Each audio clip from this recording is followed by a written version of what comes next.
Didn't your parents teach you anything? Today is a family dinner. The wife should be standing.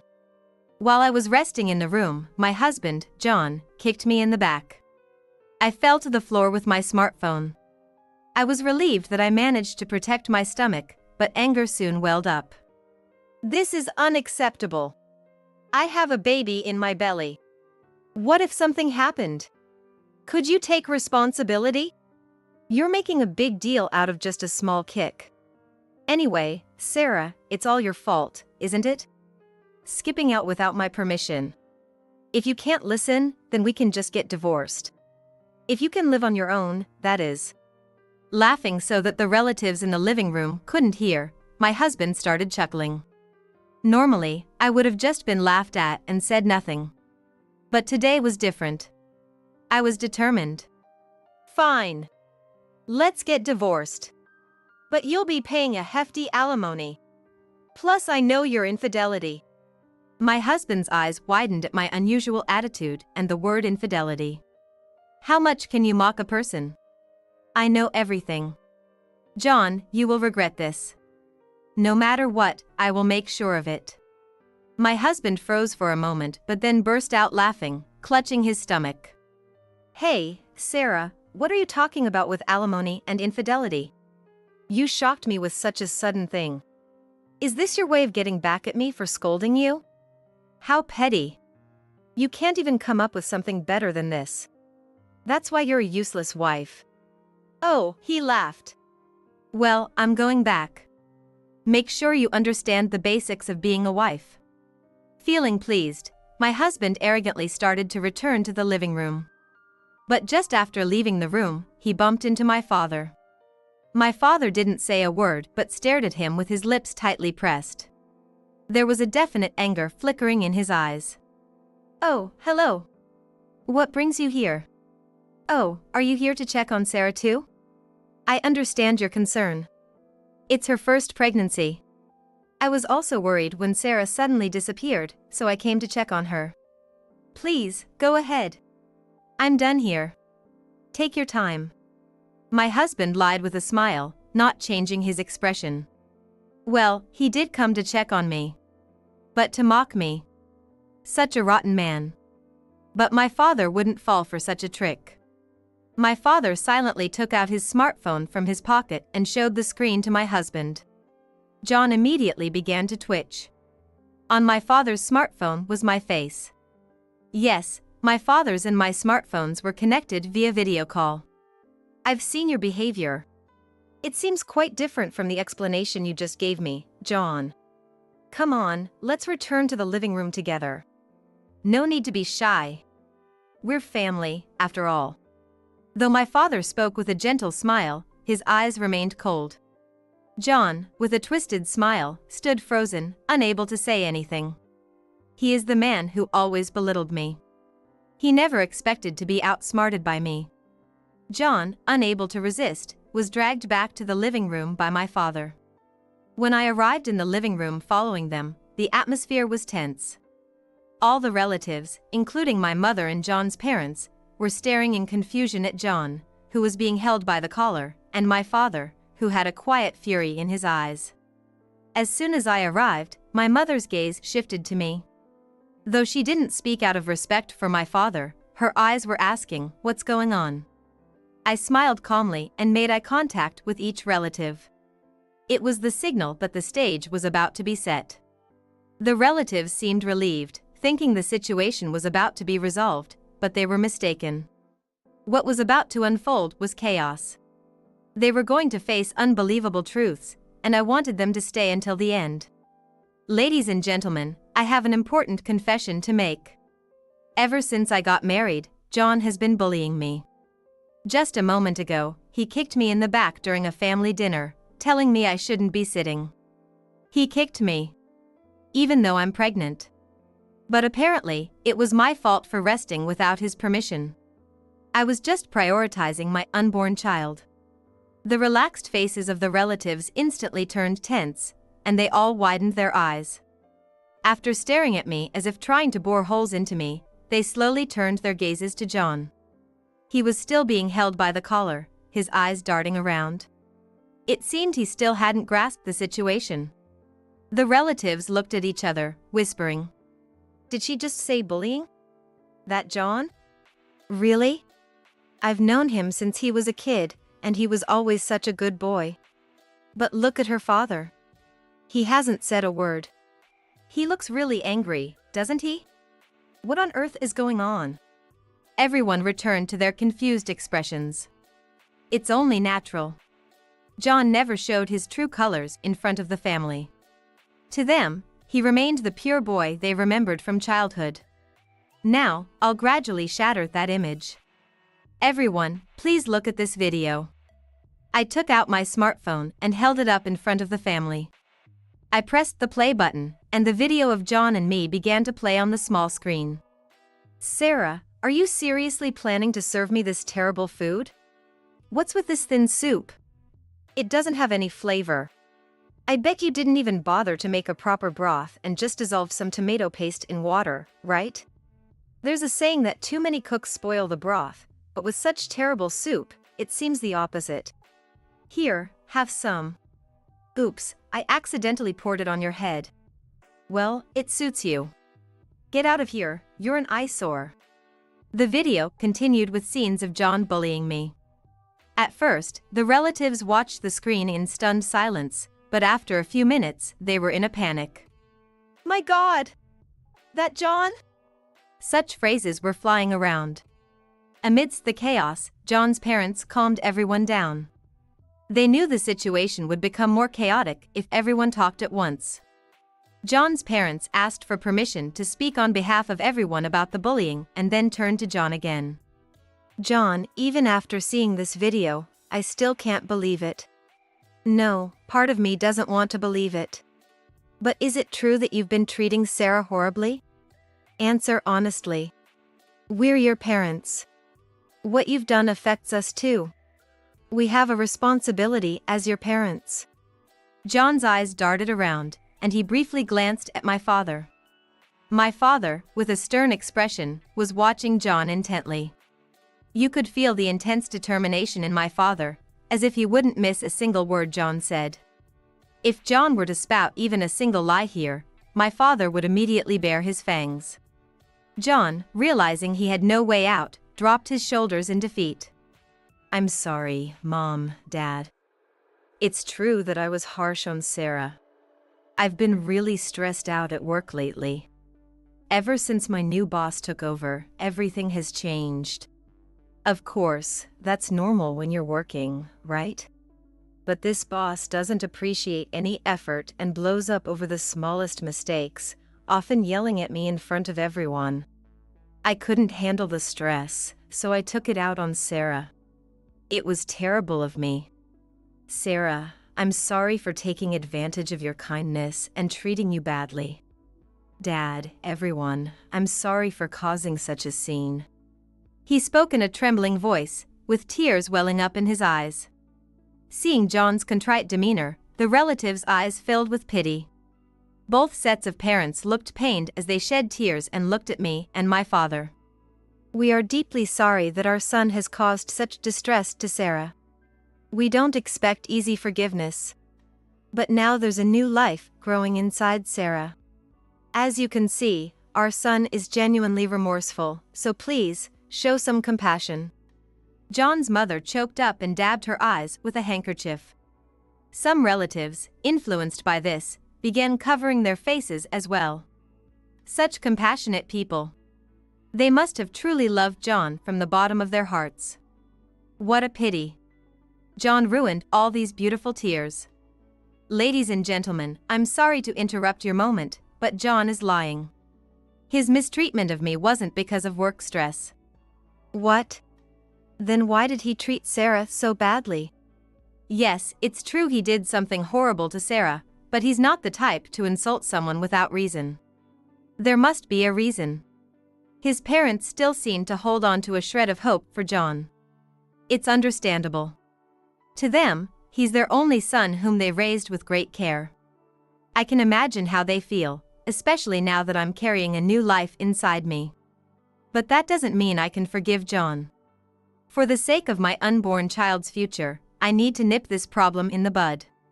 John bullied me because he wants a divorce. He has someone else he loves. My bombshell statement caused the biggest commotion of the day. John's parents were so shocked they nearly collapsed, and the relatives started shouting, "He's having an affair." After expressing their shock, everyone turned to look at John. No one said a word, but their sharp looks all demanded, "Explain yourself." Wait. I'm just as confused as you are. Yes, I mistreated her, but the cheating part is completely false. It's not true. Just look at Sarah's belly. We're about to meet our wonderful child. Why would I devote myself to another woman now? Well, thank you for denying it so earnestly. It's worth rebutting. I'll explain how I found out about your affair, step by step. I replied with deliberate cheerfulness. In truth, cornering John is enjoyable. I've been harboring a grudge for a long time. I won't let it end easily. It was about a month after I found out I was pregnant. Until then, we used to chat happily after work or on weekends, but suddenly, John started using his smartphone more often. He used to only use it for calls, but now he was always looking at the screen. Of course, I found that suspicious, right? I tilted my head playfully, and John grimaced in disgust. I had been waiting for him to make that face. I wanted to see it twisted even more. I spoke more eloquently than I ever had in my life. I decided to check his phone while he was sleeping, using his fingerprint to unlock it. I was so nervous he would wake up, but once the lock was off, my tension vanished. Because there was a dating app installed on his phone. I got really excited and checked the messages. Then I followed John on his date and discovered he was meeting with another woman. You went that far. I thought you were just suspicious because I wouldn't let go of my phone. John, flustered, started biting his thumbnail. It's an old habit of his. He's smooth with words but can't hide his actions. To push him further, I held up my phone so only he could see the screen. A specific image was displayed on it. Seeing it, John gaped in shock, speechless. Feeling almost like humming, I restrained myself from skipping and walked calmly towards a woman. With each step closer to her, the sense of impending doom grew. "Stand up." The woman looked utterly confused. The same confusion was on the faces of everyone else. So, I added more context to make it clear. John said a wife shouldn't sit down without permission. So, stand up, Mom. Because you're John's wife too. The room fell into a stunned silence. This reaction was unexpected. I thought they would react as they had earlier, but sometimes people are too shocked to speak. What do you mean, Sarah? Is this some kind of joke? Because from what you said, it sounds like your mother is. Yes, John's affair partner is my mother. As I took over from my in-laws' words and clearly stated the truth, the relatives finally reacted. There were gasps and incoherent cries. To help everyone understand, I showed the images I had shown only to John earlier as evidence. Pictures of them walking arm in arm, hugging, and entering a hotel. My phone's photo folder was filled with photos of John and my mother meeting secretly. The color drained from my mother's face. Wait, why is this known? Since when? I was sure we weren't caught. This is impossible. Don't you have anything to say? It's not what you think. There's been a terrible misunderstanding. I was just giving Johnny some marital advice. You fool! What do you mean by Johnny? Do you understand what you've done? It's bad enough to cheat, but with your daughter's husband? This is beyond disgraceful. Were you so flattered by the attention of a younger man that you forgot about Sarah's feelings? My usually gentle father shouted with all his might. I've never seen him so emotional in my life. It seemed my mother hadn't either. She gaped like a fish out of water, unable to say anything. Realizing that words would not calm my father's anger, she slowly fell to her knees and bowed deeply. I am so sorry. Sorry doesn't cut it, fool. We vowed to love each other for life when we got married, and you've broken that vow. To think we'd be contemplating the end of our marriage in our old age. I never imagined this. Let's hear your reason. I was lonely. Ever since I got sick, you haven't touched me. While I was happy supporting the family, I still felt unfulfilled. Then John showed me attention, and it made me feel needed as a woman again. When I was a student, my mother had breast cancer. Thankfully, she survived, but she lost a breast in the process. I suppose that altered the dynamics between my parents. My father sighed deeply. You were so frail after the illness, and I was terrified you might collapse again. I never hated you, but if that caused you so much pain, I apologize. But that doesn't justify having an affair with our daughter's husband. Absolutely not. Especially. Eek! Why are you pointing at me suddenly? I will never forgive the scoundrel who dared touch my wife and Sarah's mother. Don't expect to live a peaceful life from now on. The suffering Sarah and I have endured will be repaid. Start preparing the alimony. With bloodshot eyes, my father glared at John, who took several steps back. But the relatives quickly moved to block his escape. John seemed shocked by their actions. He nervously looked around at each relative's face. Hey, why are you surrounding me? We're family by blood. Why are you siding with the father of an outsider? We should be supporting each other now. How can you face our ancestors like this? Don't you dare speak of our ancestors, right? Just shut up. The more you talk, the more you disgrace yourself. Even now, you can't understand your position? There's no escape for you. Your sins have been exposed. The only thing you can do now is apologize. We're not trying to hinder you. We're actually offering you a final chance to make things right. How is this helping? John stomped his feet in frustration, but no one moved to release him. The relatives now clearly understood. The sweet boy they once knew was gone. Glaring at him were his wife, her father, and his parents, all condemning him. Everyone thought John would finally reflect deeply. But suddenly, he started laughing. Not just a small chuckle, but a loud, hearty laugh, as if he found everything genuinely amusing. Everyone present couldn't believe their eyes. Oh, what a farce. This marriage was a mistake from the start. Makes sense, I only chose a convenient woman. What do you mean by convenient woman? Exactly what it sounds like. Even getting her pregnant was part of it. It looks good to the outside world, doesn't it? Honestly, I had no complaints about my life with Sarah. She kept everything in order and acted as my punching bag. How dare you talk about someone's daughter like that? My father and I both grimaced at John's broken doll-like laughter. This man had truly lost his mind.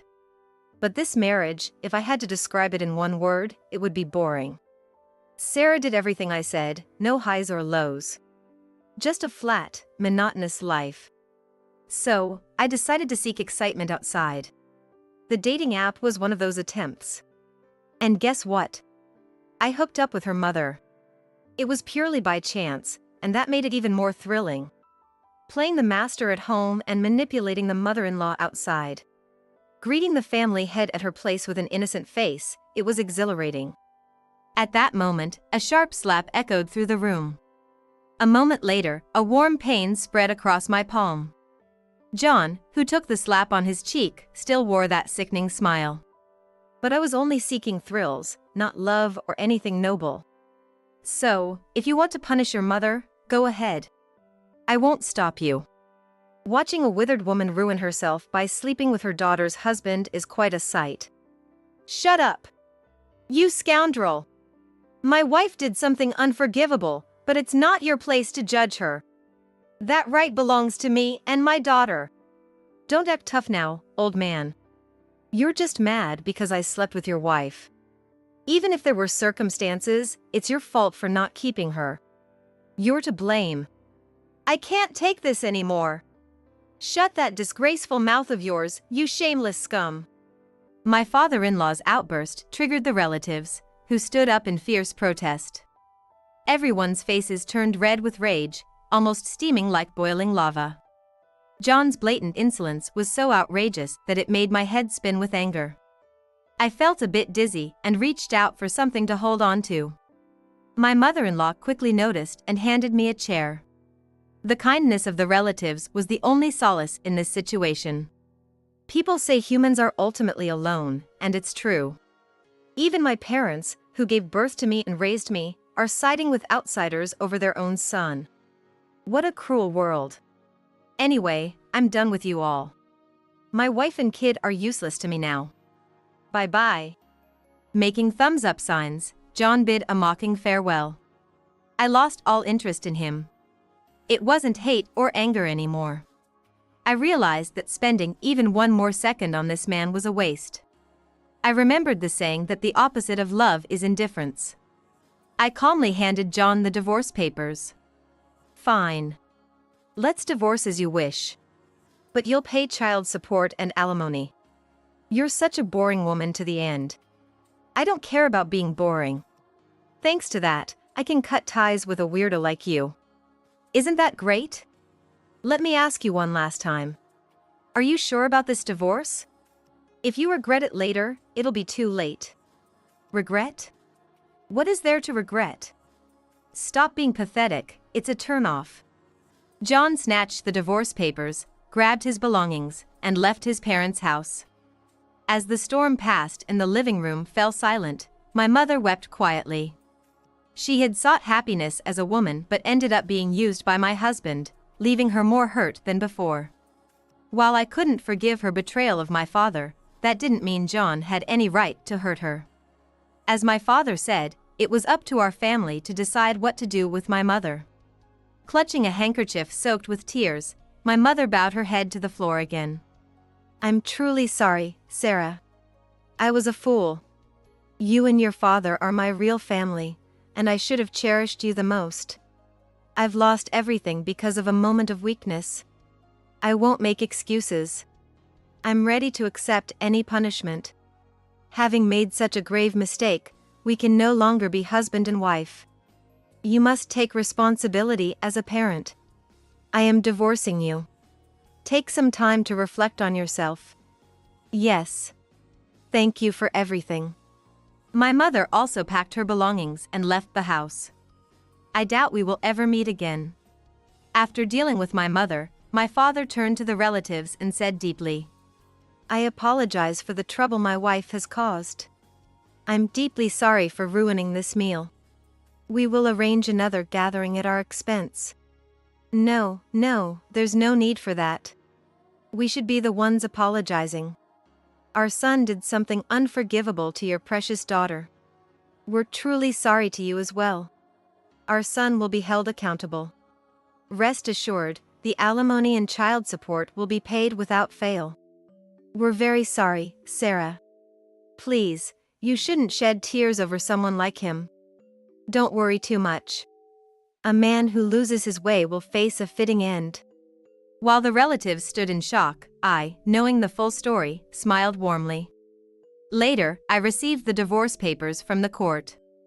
I happily returned to being single. No longer under John's support, I had to work to support myself.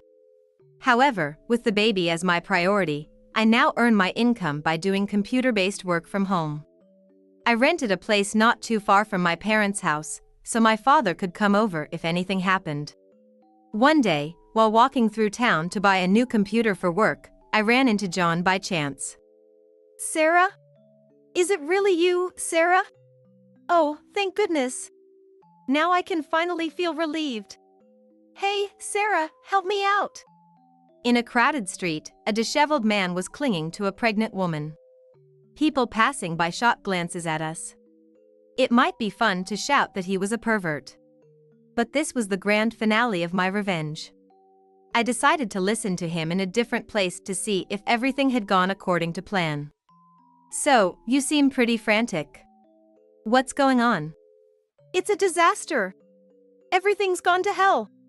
It turns out John wasn't just having an affair with my mother. As I followed him, I discovered that John was involved with multiple women through a dating app. With this knowledge, I decided to use it against him. I investigated all the women John had contacted through the app and quietly approached them. At first, they looked at me suspiciously, But when I showed them the family register proving I was John's wife, their attitudes changed. They all thought John was single. John had maintained relationships with them by hinting at marriage. So, when I showed them photos of John cheating with all the women, they realized they had been deceived and their love for John turned into hatred. As a result, John was now being relentlessly pursued by them. You brought this upon yourself. Solid on your own. How could you even think of involving a pregnant woman? This is no time for that. There's one particularly dangerous woman. This woman was practically a scam artist with some shady people behind her. Now, John was being chased not just by the scorned women but also by some dangerous individuals. And of course, living on the run costs money, but John had squandered it all to maintain his affairs. His savings were gone, and he was running out of options. Sarah, let's start over. After I left, I realized how important you are to me. I couldn't stop thinking about you. I promised to change. Let's live happily together as a family. What nonsense are you talking about? You can't forget me because you're tired of running and you miss the comfortable life. Basically, you're saying you want to get back together with me for your own safety and money, right? No! I truly love you. Being apart made me realize my true love for you. Come on, take my hand and let's start a bright future together. I slapped his extended hand away. John looked at me with a bewildered expression. Did he really think we could get back together? He must have thought I would fall for him with just a few whispered words of love. How insulting. I warned you, didn't I? I asked if you were sure about the divorce and told you it would be too late to regret it later. But you brushed me aside. Do you really think I'd take your hand now? But Sarah, don't you care what happens to me? I'm the father of your unborn child.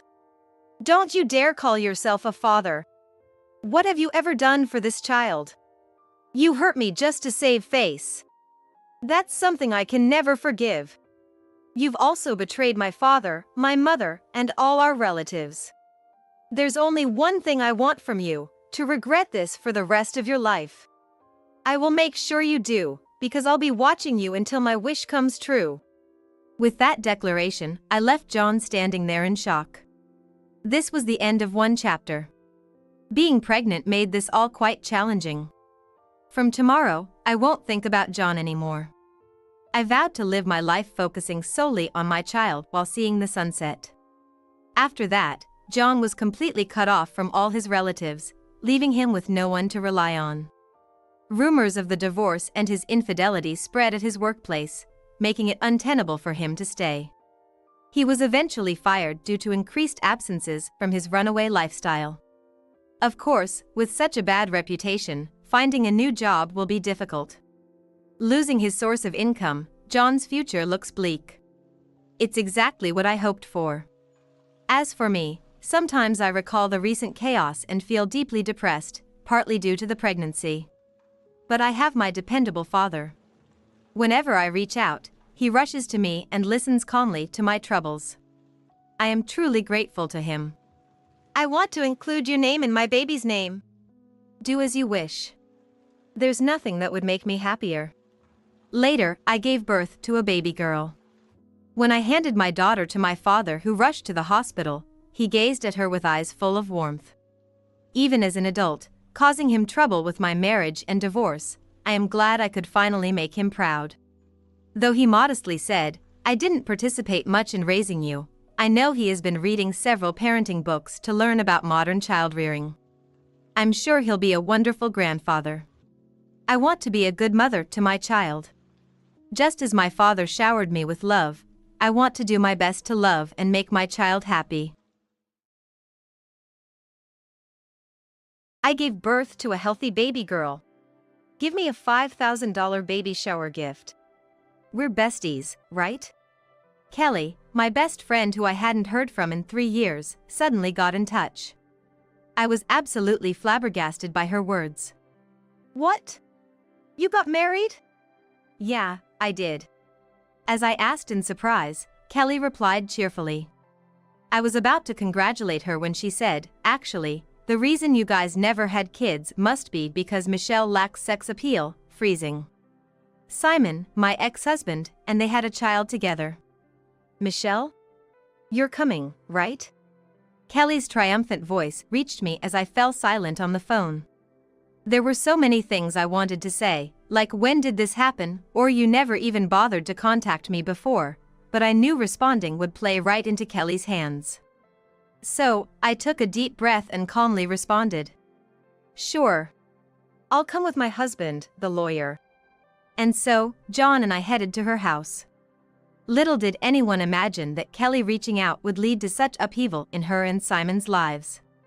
My name is Michelle. I was born and raised in a rural area of Kansas. I spent my school years there before moving to New York for work. Living alone in an unfamiliar place from a young age, I remember feeling very lonely without any friends. After work, it became my routine to call friends and family back home. Even years later, I never really got used to the environment and had no acquaintances outside of work. Then, a turning point came when I visited a coworker's house and met a man who was a friend of her husband. His name was Simon. Born and raised in New York, he worked as a doctor at a university hospital. Simon, being the same age as me, seemed very sophisticated and attractive to someone from the countryside like me. Simon took a liking to me as well, and soon after we met, we started dating and got married in the year we both turned 30. The first person I reported my engagement to was Kelly, my best friend since elementary school. We had gone to the same schools through middle and high school, essentially best friends. Kelly was the only child of a local politician, a pampered princess. She inherited her father's leadership qualities and decisiveness, but also had a tendency to always think she was the best, for better or worse. I, on the other hand, was indecisive and lacked confidence. That's why I always admired Kelly, who was confident and always took the lead. Even after moving and not seeing each other as much, my feelings of her being a precious friend didn't change after moving to New York. That's why she was the first person I called to announce my news. Kelly? Guess what? I'm getting married. What? No way. To that guy, Simon, was it? I had, of course, talked to Kelly about Simon. Though they had never met, she knew his name and occupation. Yeah, that's right. Marrying a doctor, huh? You hit the jackpot. That's amazing. Kelly exclaimed excitedly upon hearing my news, which made me laugh unintentionally. I laughed because I misunderstood her excitement as being happy for my marriage. It's not like that. And besides, doctors don't make that much money yet, and he doesn't have much savings, so it's not really marrying into money. But that's okay. I'm not marrying for money. That's why I casually denied Kelly's words. However, my response seemed to have struck a nerve with Kelly. She went silent for a moment, then said coldly, "What? Is that some kind of brag? Pretending to be modest? Oh, it's pure love, money doesn't matter? What? Besides, you've been saying you wanted to come back here, but you never did. And now you're marrying someone from there, it's like you've looked down on us country folks all along." Her tone was not warm or joking. Rather, it felt like she was looking down on me, which made me rush to respond. That's not it at all. I really did want to come back, and I never thought I'd end up marrying someone here. But that's what happened. You got carried away thinking you're someone now that you're with a city guy. You'd have made a better impression if you were happy about marrying into money. That's not. Despite just announcing my marriage, Kelly seemed upset, and I didn't know what to do. Enjoy your fancy wedding then. I'll be looking forward to the invitation. With those words, Kelly hung up, leaving me speechless. Did I say something so wrong? I immediately tried calling back, but she didn't answer. Even my texts went unanswered. After getting in touch with Kelly, I intended to share my marriage news with other friends, but I completely lost the mood for it. However, I couldn't bring myself to not invite Kelly to the wedding. Our parents have been acquaintances for many years. And besides, it wouldn't make sense to invite all other childhood friends but leave out Kelly, my best friend. Despite reaching out to her multiple times after that phone call, I never got a reply. The wedding invitation was returned without any message, only a checkmark indicating her attendance, which was a simple gesture. Appalled by Kelly's immaturity, I planned to apologize at the wedding for my poor communication and decided it would be best to naturally distance myself from her moving forward. Then came the wedding day. Kelly showed up in an extravagant outfit, acting as if our previous conversation never happened, and cheerily approached me with her friends. Look at you! Simon is quite the looker. I was imagining some unsociable geek since you said he was a doctor. She blurted out, leaving me dumbfounded. Simon, who was by my side, laughed upon hearing her. Well, you must be Kelly, right? Thanks. Take good care of Michelle for me, and feel free to visit us in New York anytime, he said, surprising me yet again. Despite being aware of the situation between Kelly and me, including my plans to keep a distance, Simon inviting her to stay in touch made it impossible to maintain that distance. Really? Thank you. I've been looking forward to meeting Simon, and I'm counting on you too, Kelly said, making herself overly familiar with a light touch. Kelly's behavior made me uncomfortable. But I couldn't say anything that might ruin the wedding day and managed to force a smile through the situation. Kelly's solo performance continued. She went from one of Simon's doctor colleagues to another, making her presence known. From the head table, I watched nervously as her actions could easily be misconstrued as being on the hunt for men, which was particularly embarrassing considering some guests were Simon's seniors and bosses.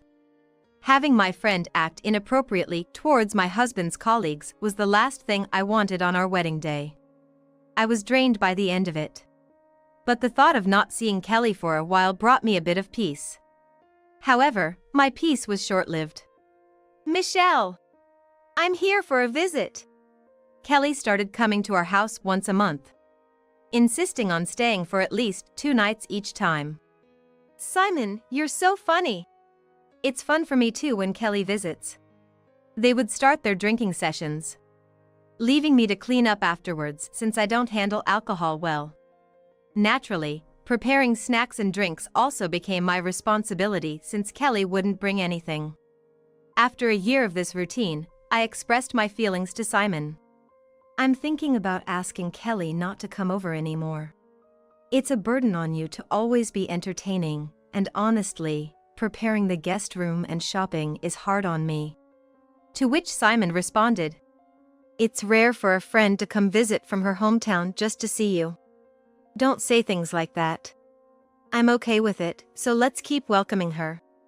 It seemed Simon had forgotten about my desire to distance ourselves from Kelly, making me feel like the villain. Despite several discussions about my concerns regarding Kelly with Simon, he never took my concerns seriously. I started feeling sick a few days before Kelly's monthly visits, and I began to dislike both her presence and myself for feeling this way. Our marriage, though generally happy, was strained by arguments over Kelly. One day, when Simon was out, Kelly was at our place. We ended up drinking together in the evening. Non-alcoholic again? You're not pregnant, right? Just drink. Yeah, but I'm not good with alcohol. So, no pregnancy yet? Kelly asked abruptly. Her nonchalant manner of broaching such a sensitive topic forced me to laugh it off. Yeah. We're hoping. Maybe you're not attractive enough as a woman?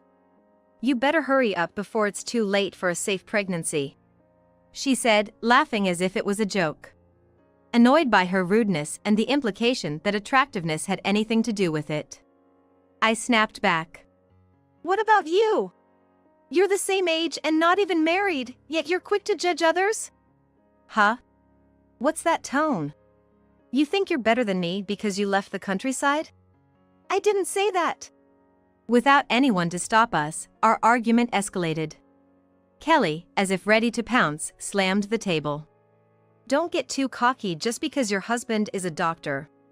If you had married someone with a higher income, like a congressman or a lawyer, like my dad, maybe then. But you used to mock Simon for his low income. That's not. It was then Simon returned home. At the worst possible time. He looked at me suspiciously, frowning. Is what Kelly just said true?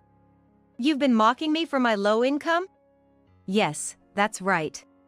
She even said you couldn't save money. Kelly chimed in, and Simon turned his glare towards me, believing her words. It's a misunderstanding. Yes, when Kelly accused me of being after money, I did say your income wasn't that high yet, but it wasn't a complaint. I never meant it in a bad way. Even so, that would hurt Simon's pride, wouldn't it? Can't you understand that? Kelly interjected, obviously trying to side with Simon and pit him against me. I ignored Kelly. Clearing up the misunderstanding with Simon and repairing our relationship was more important to me. Simon was silent for a moment, then sighed. But honestly, we can't say our relationship has been going well. Like Kelly said, my pride is hurt. We need to talk about our relationship. That's not. Next to a smirking Kelly, I sincerely apologized to Simon.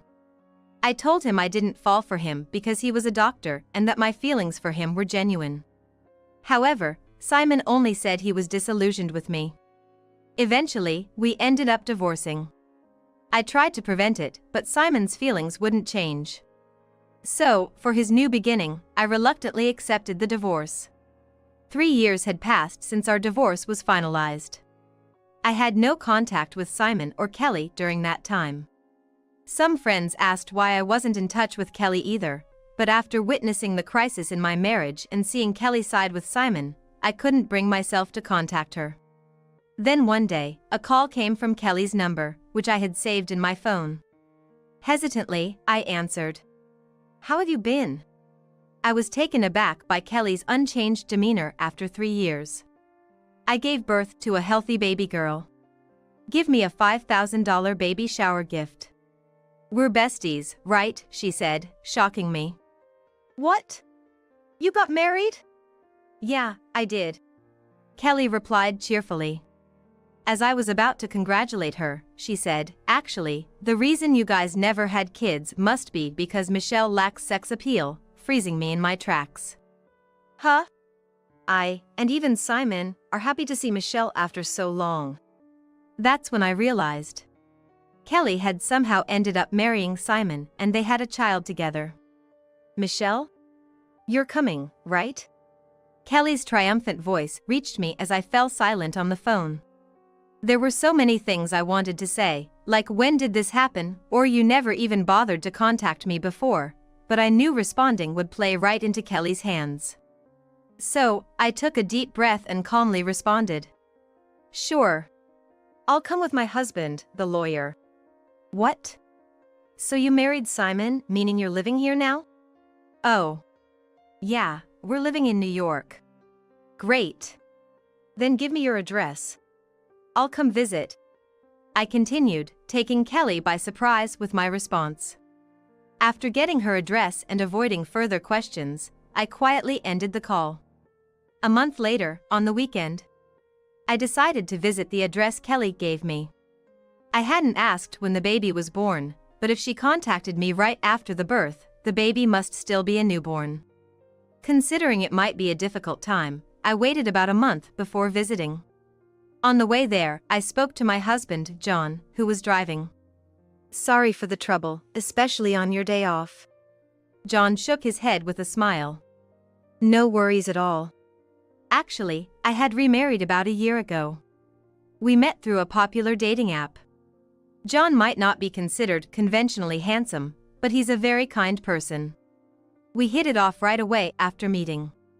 After we started dating, I learned about John's job. I was surprised. Turns out, his job was as a lawyer.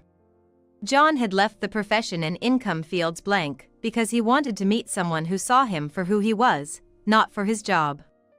I did wonder why those fields were blank, but sometimes people leave them empty. So I didn't think much of it. Do you want me to put the address in the GPS? Do you know where it is? When we stopped at a red light, John, who was driving, asked. I took out the note to check the address and caught my breath. We don't need the GPS. I'll guide you. Oh. All right then. The car started moving slowly again. I looked at the address once more. Without a doubt, it was the address of the apartment where Simon and I used to live. No wonder I remembered it after hearing it just once. At that moment, I hadn't realized because my mind was full, but thinking about going back to that house made me a bit nervous. When we arrived at Kelly's house, John and I entered together. Nice to meet you. I'm Kelly, Michelle's best friend. Kelly greeted John with a smile at the entrance. Wait, you got remarried? I'm honestly shocked. Why didn't you tell me? I was holding back thinking it'd be wrong for me to be the only one happy. Kelly laughed.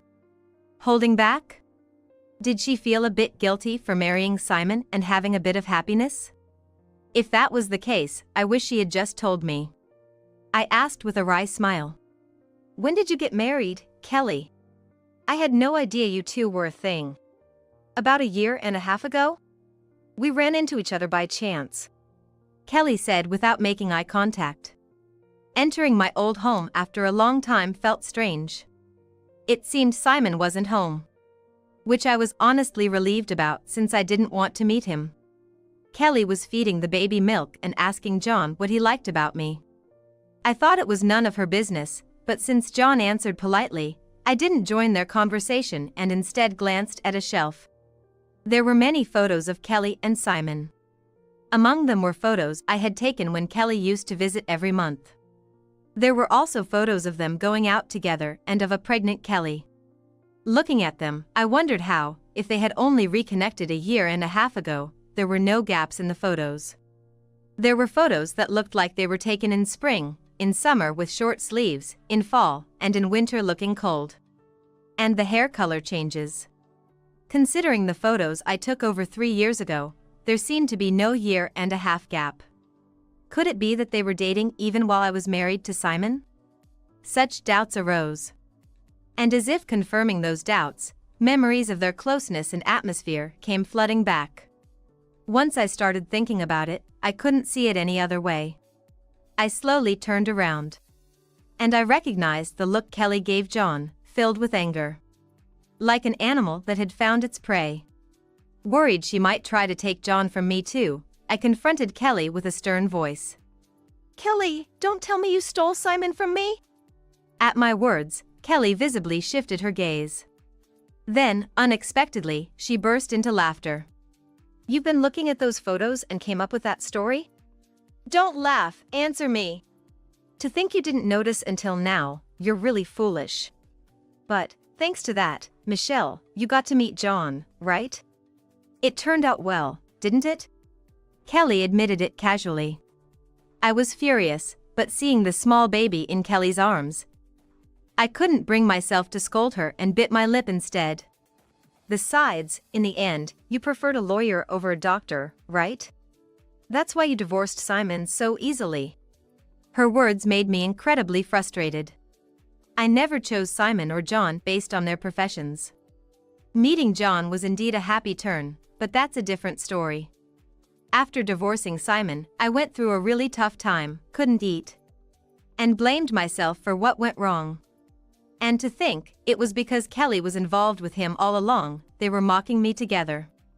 I held back tears as Kelly laughed triumphantly. John, this girl, she loves chasing after rich men. You're young, you should find someone else. No, that's not true. I looked at John pleadingly. Then John murmured with a thoughtful expression. I see. I think I understand the situation now. I was shocked by his words. Thinking John was disgusted with me. In contrast, Kelly's lips curled up in a smirk. Reminiscent of the day she sided with Simon against me. But John stated clearly. So, Kelly, you've been involved with Michelle's ex-husband since they were still married? That's right. It's really dumb she didn't notice. Kelly laughed, and I snapped back. No way! Don't be stupid. This was why Kelly had contacted me. 3 years had passed. They thought what they had done to me had essentially been erased. John laughed. Kelly, you seem well informed. Of course I am. It's Michelle who's the fool here. She could file a civil lawsuit for the psychological damage. Please reflect on how you've hurt my wife. Michelle, let's go. Kelly turned pale at John's words. Beside a flustered Kelly, John gave me a reassuring smile. Relieved that John hadn't fallen for Kelly's manipulation and remained on my side until the end, I wiped away my tears. The kind and gentle John had been desperately thinking of how to heal my wounds and went through with the process of lawsuit. At the same time, my phone was incessantly ringing. Calls from Kelly and an unknown number. When I answered once, hearing Simon's voice, I immediately hung up. Thanks to that, we also got Simon's number, making the paperwork smooth. On another day, we visited their house again. These are the documents related to the process. We've brought them for your review. It was a Sunday, so Simon was home too. As soon as we arrived, both of them apologized. Michelle, I'm really sorry. Please withdraw the lawsuit. Kelly suddenly became docile, apologizing. I kept quiet for your sake. I thought, it's something we could take to our graves. Yeah, that's right. I only told you because you seemed happy. Simon, too, as if they had done nothing wrong, continued with their uninteresting excuses. So, you admit you're at fault? Of course. Then, pay the alimony. But they fell silent at those words. The apology was meaningless without action. John began to explain the alimony. Anyway, we'll be claiming $50,000 from Simon to Michelle, and $50,000 from Kelly to Michelle, making it a total of $100,000. $100,000? There's no way we can pay that. The amount John mentioned sent them into a frenzy. Without changing his expression, John calmly explained the reasoning behind the amount. Still, they kept complaining, that's too high. We have a child. If you had any decency, you wouldn't demand such an amount from a family that has to raise a child.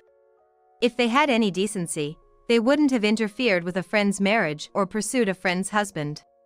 Despite their self-righteous ranting, John, for the first time, raised his voice to silence them. That's how serious your actions were. All this talk of taking it to the grave, how foolish. You were just overcome by lust. Don't make excuses. With that, the two were effectively silenced. Next to him, I felt profoundly grateful to John. All right.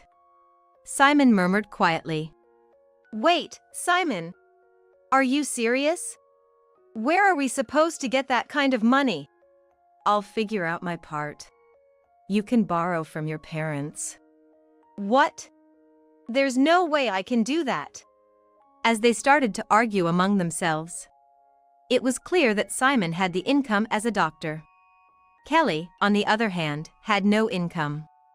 Though she might have worked while living in her hometown, the cost of her frequent flights to visit us must have been substantial, and it was unclear when she had quit her job or if she was the type to save money. Especially since her father is a congressman. Even if they have the money, he's not the type to pay off his daughter's infidelity alimony. We'll be leaving now. Please contact us when you're ready. John prompted, and I also left the house. After closing the door, Simon's angry shouts of "Why did you tell Michelle?" could be heard. There was no sign of remorse. Hearing that, John and I laughed as we left. We walked to a nearby coin parking lot to get into our car when we heard. Wait, please! Simon's voice stopped us. Get in the car first. I nodded and got into the car. The window was slightly open, allowing me to hear their conversation. I wanted to close it since I didn't want to hear anything, but sitting in the passenger seat, I couldn't start the engine, so I just sat quietly. Listen, you know my situation, right? Please, do something. Simon pleaded, making me look up. That's a different issue. Suggesting they knew each other, which I found odd. But it felt like I shouldn't be listening to such a private conversation. However, I couldn't help overhearing it. How much do I have left? Tell me. In a place like this, What if someone hears us? Just tell me. My life is on the line here. Simon pressed John urgently. John whispered something back. So, $40,000 to Amy and $22,000 left in installments to Mina. And now $60,000 to Michelle on top of that. There's no way I can pay. I was stunned by Simon's words. And to think you were Michelle's ex-husband. It's only a matter of time before Kelly finds out and demands alimony. Please, don't tell Kelly. Of course, I have a duty of confidentiality. But can you keep hiding it forever? Listening to John, Simon was distressed. Witnessing this, I couldn't help but laugh. It seemed Simon had been committing adultery repeatedly. Though they say fools and their money are soon parted, the way Simon has been throwing around his money has to be the height of folly. What a mess. You should learn from them. I know. Then, take care not to let Kelly find out. If you don't value her, you'll lose both your family and your money. John left those words behind and headed towards the car. Wait. Simon called, but John didn't stop. Simon, who made eye contact with me as I got into the car, froze as if petrified. Probably thinking his pride couldn't stand showing me such a pathetic sight. But it was already pitiful enough. The alimony to Michelle cannot be reduced by even a penny.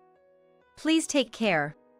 With those words, Simon finally slumped against a concrete wall, seemingly contemplating his next move. Hopefully, he'll use the brain he wasted on hiding his infidelity to somehow alleviate the damage he's caused to the victims. Sorry to keep you waiting. John got back into the car with a smile. I just greeted him with a smile in return. Thanks to John, I was able to receive the alimony from Simon and Kelly. Kelly had asked Simon to cover her portion of the alimony, but Simon had no means to do so. Eventually, she had to turn to her parents. Kelly's parents, of course, knew Simon was my ex-husband, but probably never imagined he was the cause of our divorce. They were furious when they found out the whole truth, especially since Kelly had lied about reuniting with Simon only a year and a half ago. Kelly's mom cried, saying it was her fault for spoiling her too much. Her dad said he wouldn't let her cross their doorstep again. It's clear that even with decent parents, a child might not turn out well. And they also found out about Simon's ongoing alimony hell. Though it's odd to condemn someone else's affair when you've had one yourself, I hope Kelly can understand a bit of how I felt. Simon chose to rebuild his marriage with Kelly, despite his infidelity and their child. With Kelly's pride and Simon's unchanging habits. I just hope their child grows up well, thinking of it as someone else's concern. After settling down, John and I went on a trip to a southern island with a view of the sea. A place that seemed to heal all the hardships and wounds of the past. I'm of an age where having children might not be possible. And while I regret missing my chance, meeting John has been a great happiness. I thanked John again. If I hadn't met you, I'm sure I'd still be alone, at the bottom of a pit of despair. Meeting John has brought me true happiness. Thank you for coming into my life. I wanted to be with you, Michelle, because you saw me for who I am, not what I am. Thank you for meeting me. Let's continue to look forward to our future together. John said this to me. I thought about how I want to cherish our current happiness and see as many different scenes with him as possible in the future. Mom, I made sure everything was locked up tight. Of course, I didn't forget Dad's cherished shed either. That's great. Shall we go on our trip then? We were supposed to go on a birthday trip for our daughter, the three of us, including my husband. However, he suddenly had to go on a business trip because of an urgent work matter he couldn't get out of, and just like that, he said we wouldn't be able to go on the trip. After sending off my husband, my daughter and I headed to the airport and flew to our destination. When we returned from the trip, my daughter wanted to give souvenirs to Grandma and Grandpa, so we went to my in-laws' house. The atmosphere there was incredibly tense, and my father-in-law was erupting like an active volcano, absolutely furious. It seems that a terrible accident had occurred while we were away on our trip, and the discoverers were none other than my in-laws. I'm a married woman in my mid-30s. I was assigned to the administrative department of the sales division at the company where I started working after graduating from college. Though I didn't go out on sales calls directly, there were times I had to go outside to assist with various tasks. One time, when I had to deliver some forgotten documents to a client, the person who helped me out was my future husband. Later, we ended up sharing a table at a crowded restaurant during lunchtime, which led us to start dating, and eventually, we got married. I was really enjoying my job at the time, so I proposed to keep working until I got pregnant, and my husband agreed, saying that the idea of a stay-at-home wife was outdated. After finding out I was pregnant, I kept my promise and quit my job to focus on our family and gave birth to our daughter. My romantic history hasn't always been smooth sailing. If anything, I've had experiences that made me timid about love or even left me with traumas. It was mostly from my high school days. I wasn't particularly popular, but I did date to some extent appropriate for my age. Mostly, I ended up in relationships where the other person confessed their feelings to me, but inevitably, they would find someone else they liked more and leave me. When asked why, they would simply say they found someone they liked more than me, which gradually made me more and more wary of love. During my university years, because of these traumas, I didn't participate in any mixers and mostly hung out with girlfriends. If a guy joined the group, I would feel uncomfortable and leave. As a working adult, I decided to keep it strictly professional with men, having coffee or lunch with them, but never considering them as romantic interests. Yet, my husband became a romantic interest, and our relationship led to marriage, which I consider nothing short of a miracle. He was the only one who confessed his feelings for me and didn't leave. My husband was both a good talker and a good listener, always managing to make me laugh. Life with him was lively, every day felt fresh and exciting, and I was truly happy. Then, one day, someone I knew moved nearby. That person was a friend I was very close to when I was in high school. Looking back, it might have been over something trivial, but at the time, it felt significant enough for us to have a falling out. What exactly led us to drift apart, I can't quite remember now. Since our falling out, I hadn't contacted her even once, only hearing about her through mutual friends at reunions. That's how I learned she had gotten married. When we accidentally met again, I was so stiff, not knowing the right way to act. But she approached me cheerfully, as if she had no memory of our quarrel. So, I blurted out, "Emmy?" Because that's what I used to call her. Emmy cheerfully said, "I got divorced." It seems she decided to start fresh and moved to an unfamiliar place.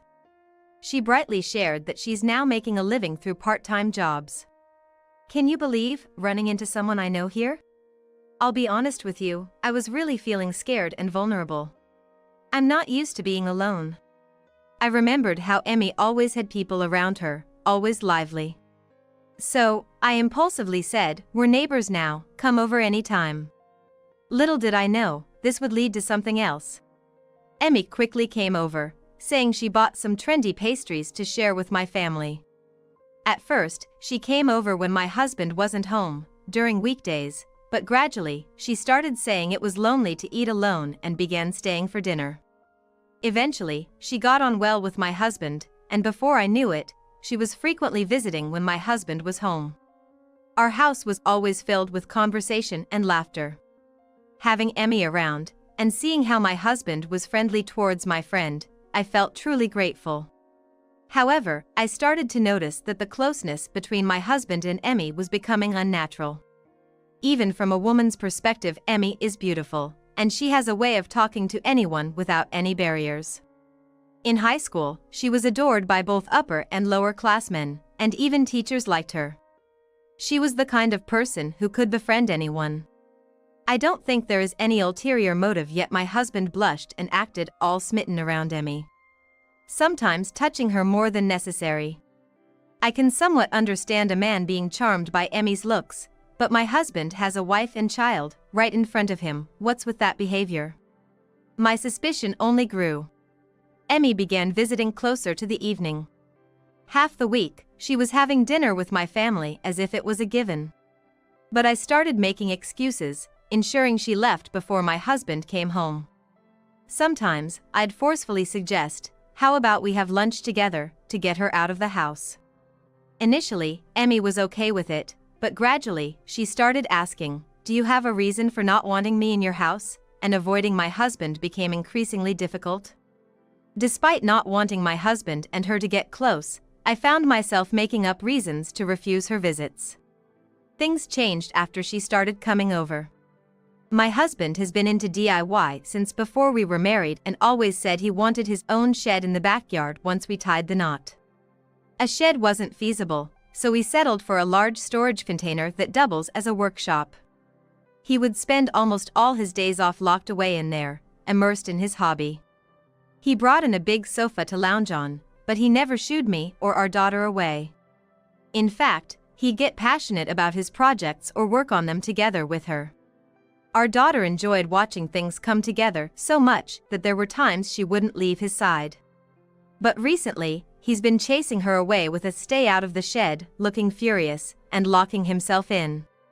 Even when called for meals, he'd say, "Just eat without me," or leave my portion by the door and go away, reducing the time spent with family.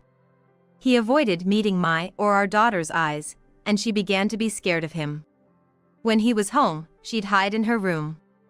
I had no real need to go near the shed, so I avoided it, waiting for him to come out if I needed him. Just being around the shed would sour his mood dramatically. A month later, I realized I needed to start planning for our daughter's birthday celebration. We had been talking about taking a trip. We hadn't done much since she was born, partly because of my husband's work, and partly because we didn't want to disturb others with a too young child.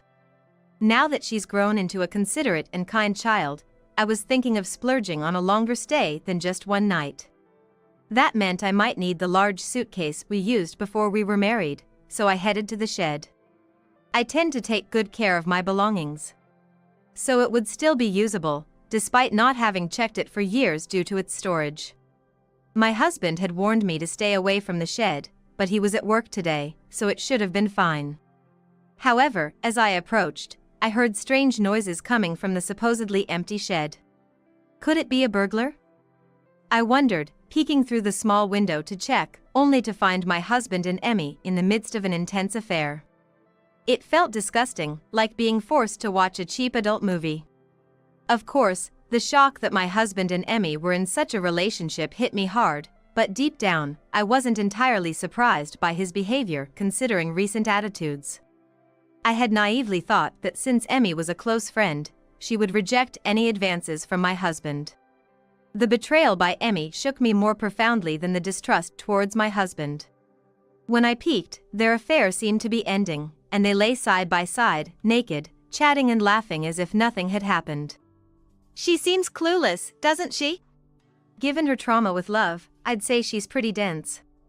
There were times they felt I was somewhat suspicious, but they laughed, thinking I hadn't realized the extent of their relationship. Emmy said the thrill of not knowing when I might find out was irresistible. However, my husband was a bit cowardly about letting her into the house while I was away, fearing it would be too obvious, so they switched to the shed. They even joked about how disappointed they were that I obediently stayed away from the shed, making it less thrilling since I hadn't caught on, and now they were getting bold. Scare a girl with love trauma, and she won't come near, right? I want more thrill. How about sneaking out in the middle of a weekday night next time? Emmy knew my husband and I slept in the same room and was daring him to sneak out without getting caught by me. From the day he warned me off the shed, they had been meeting there on weekends. Emmy, getting carried away, made a shocking revelation. That girl, despite her plain looks, seemed to appeal to guys in high school because she appeared meek. Apparently, Emmy was annoyed that I, being less flashy than her, received attention from male students. And yet, she'd put herself down so obliviously, it drove me nuts, so I took every boyfriend she had. I never belittled myself. What was so wrong about asking someone who professed to like me what exactly they liked about me? The boyfriends I had always cited my quietness, seriousness, and kindness as their reasons, which seemed generic. Still, I was happy they liked me, and I tried to get to know and like them in return. I always thought mutual affection at the time of confession was rare. Learning that Emmy saw me this way and had snatched boyfriends out of jealousy saddened me deeply. Emmy claimed she never actually dated any of the guys she took from me, it was just a game to her. And she'd laugh about how shocked the guys were when she dumped them. I remembered on graduation day, one of my exes apologized for hurting me. I had thought it meant he was sorry for changing his mind after confessing, but after hearing Emmy's story, it clicked that he was apologizing for falling for Emmy's seduction and hurting me. Because it made all the strange things that happened in high school suddenly make sense. While listening to Emmy's boasts, my husband said, "I'm sick of looking at such an ugly face. People say beauties bore you after 3 days, but that's a lie. Facing an ugly person every day is true torture." Anger surged through me, my fists clenching with rage. Bursting through the door and confronting them was one option. But I realized that wouldn't be enough to beat them. They were two, and I was alone. Without evidence, my words would mean nothing, and I would be the one to lose. I thought the best course of action was to carefully plan my revenge while keeping my anger in check. Regarding our daughter's birthday trip, my husband had said he'd leave all the planning to me and our daughter, not participating in any discussions.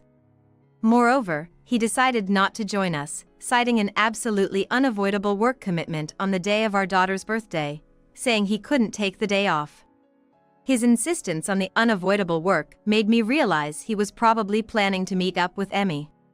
Children often notice more than adults think, and our daughter had realized that her father's moodiness wasn't just about him being irritable. She was scared and didn't want to be in the same space as him, so for her, the fact that he wouldn't be joining the family trip seemed like a blessing. She seemed relieved when I told her. Truth be told, I had no intention of giving up on the trip just because my husband couldn't come. In fact, I was relieved he had opted out. Considering how scared my daughter was of him, a trip without him seemed like the perfect change of scenery. Originally, we had planned a domestic trip assuming my husband would join, as he said he could only take a few days off. But with him not joining, an international trip, which was what our daughter had wanted, became possible. I changed our domestic trip to an international one and extended the duration, sharing this update only with my daughter. When I told her to keep it a secret from Dad, she said, "I wouldn't tell Dad. I'm on your side, Mom." On the day of the trip, as we were heading to the airport by taxi, my daughter boasted, "I did well, didn't I?" saying she had locked up Dad's precious shed. The shed has a lock on the outside, but due to a small mistake by my husband, there are actually 2 keys for the outside. There's the original key that came with the container house and another key he installed on the outside by mistake, meant to keep our daughter from entering during dangerous work. He later added a lock that could only be locked from the inside, totaling 3 locks on the shed. The inside lock can only be operated from within. It wasn't summer yet, but the season could see significant temperature rises during the day. I figured they wouldn't dare use the shed for their secret meetings, especially without telling my husband about the lock situation, and boarded the plane. I remembered my husband once saying the shed felt like a sauna in the summer and wanted to install air conditioning. But I had refused, arguing that a fan and an open window were sufficient for a space only used on weekends. This decision would turn out to play into my plan for revenge. While staying at our travel destination, we received a cryptic message from my in-laws once. It seemed something unexpected had happened at home. But they insisted they'd handle it and told us to enjoy our trip with our daughter to the fullest. Of course, I intended to enjoy the trip with my daughter and had no plans to return early, even if there were issues at home. Because it meant my plan for revenge was unfolding successfully. After thoroughly enjoying the 2-week trip with my daughter, we returned home. Without delay, we went to my in-laws' house after dropping off our luggage, as my daughter wanted to give them souvenirs. I felt bad for using it as an excuse, but it served my purpose. At my in-laws' house, not only were my in-laws present, but my husband was there too, despite it being a time when he was supposed to be at work. He looked very haggard, with an unkempt beard that made him look more intimidating. Seeing him like this, my daughter recoiled and hid behind me. My in-laws immediately started apologizing profusely in front of me. Then my father-in-law began to explain what had happened while my daughter and I were on our trip. The atmosphere in the house was heavy, and seeing my daughter's near tears face, my mother-in-law took her to another room to keep her company. Actually, I had arranged for my in-laws to use our home while we were away on our trip. After learning my husband wouldn't be joining the family trip, I heard from my in-laws about their plans for a minor renovation at their house. They wanted to do it during a period when they could use a grant, but were hesitant because the work would mean going without water for a while. Indeed, it wasn't summer, but the daytime temperatures could still be quite high, making the lack of water a significant inconvenience. So, I suggested they stay at our place. If we timed our departure with the start of their renovation, my husband would be at work during the day, and they could use the house without any awkwardness. They were very grateful for the suggestion, and plans moved forward. Later, when my husband said his unavoidable work had turned into a business trip, I told my in-laws they could stay over, as it wouldn't matter day or night. I suspected my husband was actually planning a trip with Emmy instead of going on a business trip. On the day, my daughter and I left the house just before noon. I had told my in-laws they were welcome to come over any time as we were leaving. The renovation was scheduled for the afternoon, and after greeting the contractors, they arrived around 2 p.m. Upon arrival, they discovered 2 people collapsed in the front yard. The shed door was also violently broken, indicating something serious had happened, leading to calls to the police and ambulance in a panic. Upon closer inspection, one of the collapsed individuals was my husband. The other was a woman, and for some reason, both were half naked. Both were semi-conscious, making communication difficult, leading my father-in-law to suspect heatstroke and call an ambulance. The relationship between the two was easy to guess, given they were found together in such a state. The commotion quickly became known to the neighbors, attracting onlookers. One neighbor began explaining how they heard loud noises and then saw a half-naked couple running out of the shed, noting the woman was not the wife, which made the relationship between the two widely known among those present. This wasn't part of my plan, but since my husband's actions became known throughout the neighborhood, I considered it a successful outcome. I'm grateful for my daughter's quick thinking. As I listened to my father-in-law, I put on an act of being shocked. When I was a child, concerned about my introverted nature, my mother had enrolled me in a children's theater group. Recalling the coaching from back then, I tried to act as naturally as possible, earning my father-in-law's sympathy as he harshly reprimanded my husband. I reassured my father-in-law that I was okay and then confessed that I had installed a camera in the shed. It was initially set up to catch evidence of my husband's affair, but I explained to my husband and in-laws that I installed it because I was scared of the strange noises coming from the shed, thinking they might be wild animals. I thought it was just animals, but who would have thought, my husband having an affair, right? I casually mentioned. As I said this and looked at my husband, he looked back at me with a look of "What have you done?" My father-in-law, sensing the urgency, pushed me to check the footage quickly. My mother-in-law offered to keep looking after our daughter, allowing us to rush back to our house. My husband was somewhat dragged along by my father-in-law, obviously reluctant since he didn't want the evidence of his deeds to be seen. That's because the evidence of the affair is still there, and he wouldn't want his father-in-law to see it.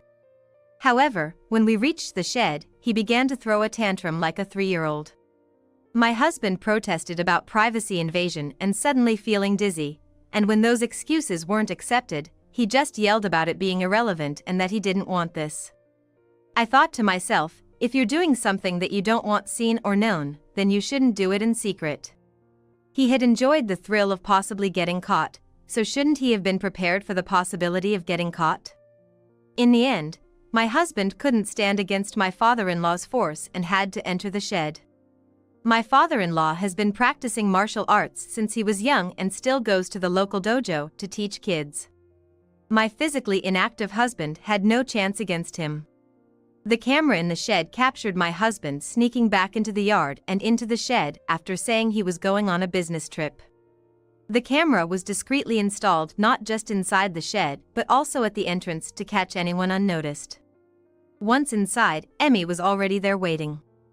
It seems they had created a space in the hedge for one person to get through to the yard without me noticing, placing something in front of it that even a woman could move to deceive me. Waiting for my husband in the storage room, Emmy was already in her underwear and seemed eager to do it. My husband, perhaps lustful at the sight of her, jumped on Emmy like an animal and repeated the violent, constant action.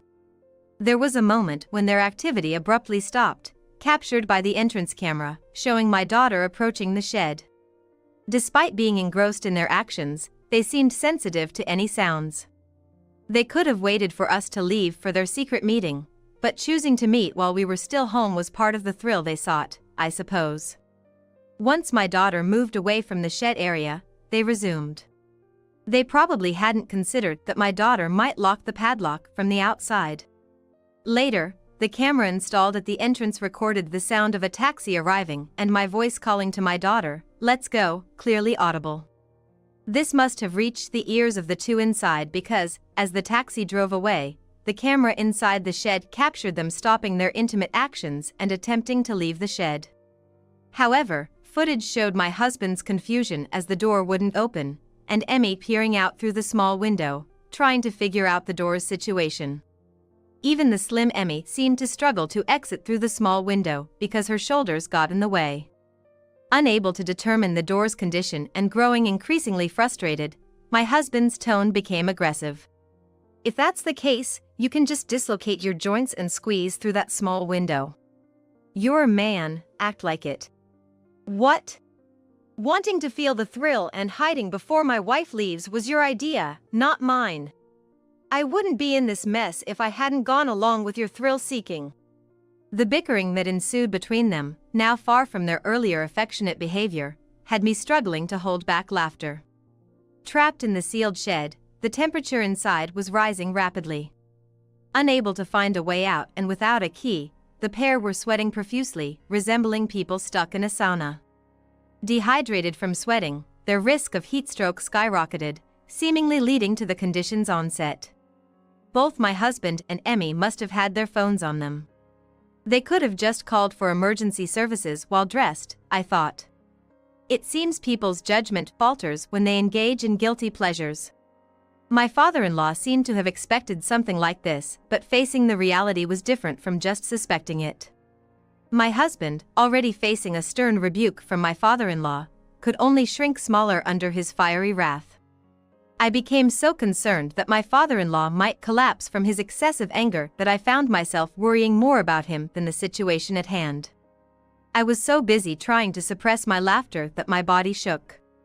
My father-in-law mistook me for breaking down in tears. Using that to my advantage, I made it look like I was crying and said I couldn't go on. I wanted a divorce. While emotional wounds can't be healed with money, I expressed my desire for compensation in the form of alimony, to which my father-in-law strongly agreed, saying it was the right decision. He promised to make my husband pay alimony, and forced him, who hadn't uttered a single apology, to see my eyes and say sorry. My father-in-law also said he'd make my husband pay for a new place to live, reasoning that I wouldn't want to stay in a house tainted by infidelity. My husband started to object, saying, "Why should I?" but wilted under my father-in-law's gaze, sharper than any gang's, and meekly agreed to comply. Having been strictly disciplined by my father-in-law, a former athlete, since he was young, my husband has a tendency to follow his words, possibly out of trauma. Thanks to this, under my father-in-law's direction, everything went smoothly. After checking the camera and gathering my belongings, we returned to my in-laws' house, and then I moved to a hotel with my daughter. We decided to stay there until we found a new place, with my father-in-law insisting on my husband covering the costs. We opted for a rental apartment instead of a house, choosing a new building that was about to be completed and moving in as soon as it was ready. Right before we were set to move in, I received a call from Emmy. I could guess the gist of what Emmy wanted, but decided to answer to avoid any further complications. "Don't you dare contact my ex-husband, you ugly thing." Her true nature seemed to reveal itself through her vile language and classless shouting. Further criticizing me in a shrill voice. Telling me not to show off my happiness just because I'm plain, or saying I don't know how to please a man. It's audacious. Speaking of which, there was a conversation between my husband and Emmy on the camera where my husband criticized our intimate life, saying, "She just lies there like a decoration, so boring." Probably, my husband often complained that our marital life was dull. Because I thought your ex-husband was making a valid point. In fact, before I suspected the affair between Emmy and my husband, I received a call from someone claiming to be Emmy's ex-husband. He told me Emmy had vanished without paying alimony or child support. The message was about expanding Emmy's social circle to investigate her whereabouts. It seems someone suggested to him that I might know Emmy's whereabouts. When I received the call, Emmy had told me she was fleeing from an abusive ex, so thinking she was still being pursued post-divorce, I said I didn't know anything. But after learning the truth about Emmy and my husband, and her past betrayals, I asked a mutual friend about the real reason for Emmy's divorce. The friend didn't know the true reason. But they shared rumors that were completely different from what Emmy had told me. I then contacted the person who claimed to be Emmy's ex-husband, and heard a story very similar to the rumors. Emmy apparently had a child but showed no interest in parenting, always leaving the child with her ex-husband. She neglected child-rearing and household duties, indulging in flashy affairs. When her ex-husband reached his limit and initiated a divorce, Emmy left the child with him and disappeared. Though she agreed to pay alimony and child support at the time of the divorce, she never did. She vanished as if fleeing in the night, and he had been searching for her since. The child's photo he showed me looked exactly like Emmy as a child. I had known Emmy since elementary school. But we lost touch when she moved due to her father's job, only to reconnect in high school. Believing her ex-husband's story, I informed him of Emmy's location. And I told him everything she was doing to my husband. Valid point? Ridiculous. I've always hated how you play the good girl. It's disgusting. No matter what Emmy said, I ignored it. Engaging emotionally with someone like her was a waste. Even spending time on her felt like a waste. I told Emmy I would also demand compensation from her, which left her momentarily speechless. When I mentioned knowing everything she did in high school, she excused it as just a game and that the men misunderstood on their own. Emmy might see it as just a game, but among those caught up in her game, there were people who got hurt. At least, that was true for me and the ex-boyfriend who apologized to me. I told her we would communicate through lawyers in the future and hung up. Afterward, my husband returned to work, only to learn a hard lesson about not being arrogant. It seems he had a habit of looking down on those he considered beneath him. You know, the type who has one face for home and another for work. My husband was the textbook example, especially cruel to subordinates he deemed useless. One of these subordinates had coincidentally moved into our neighborhood and was among the onlookers when my husband was taken away half-naked by the ambulance. Even more, he had recorded it on his smartphone and spread it as payback for how he was treated at work.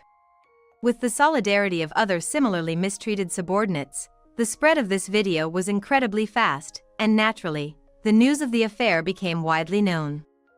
Feeling uncomfortable at work, my husband resigned, but due to his short tenure, his severance pay was minimal. He tried to seek refuge with my in-laws but was ignored and not even allowed inside their house. His attempts at finding a new job failed as it turned out he was all talk and no action, unable to secure employment. The relentless demands for child support and alimony meant he had to juggle multiple part-time jobs.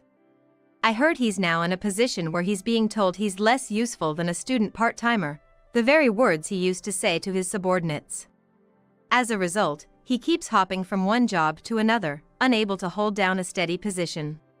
Since they can't accumulate a substantial amount of money, it seems they have no choice but to work without any days off. Emmy was taken back by her ex-husband and is now under strict surveillance by him and his family. She was dumped into a company known to her ex-husband, notorious for its harsh working conditions. It's a job that needs doing, but due to its danger and unpopularity, it pays well.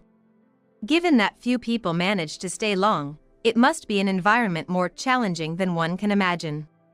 It seems Emmy is being reformed as a person, returning exhausted to the company dormitory every day without the spare energy to engage in affairs or snatch anyone's boyfriend. By the time payday arrives, her ex-husband has already deducted alimony and child support. In the end, they are left with an amount even lower than what a student part-time job would pay. Since she lives in a company dormitory, rent and utilities are deducted up front. Considering only food expenses are out of pocket, her ex-husband remarked that she should manage, informing me of Emmy's current situation.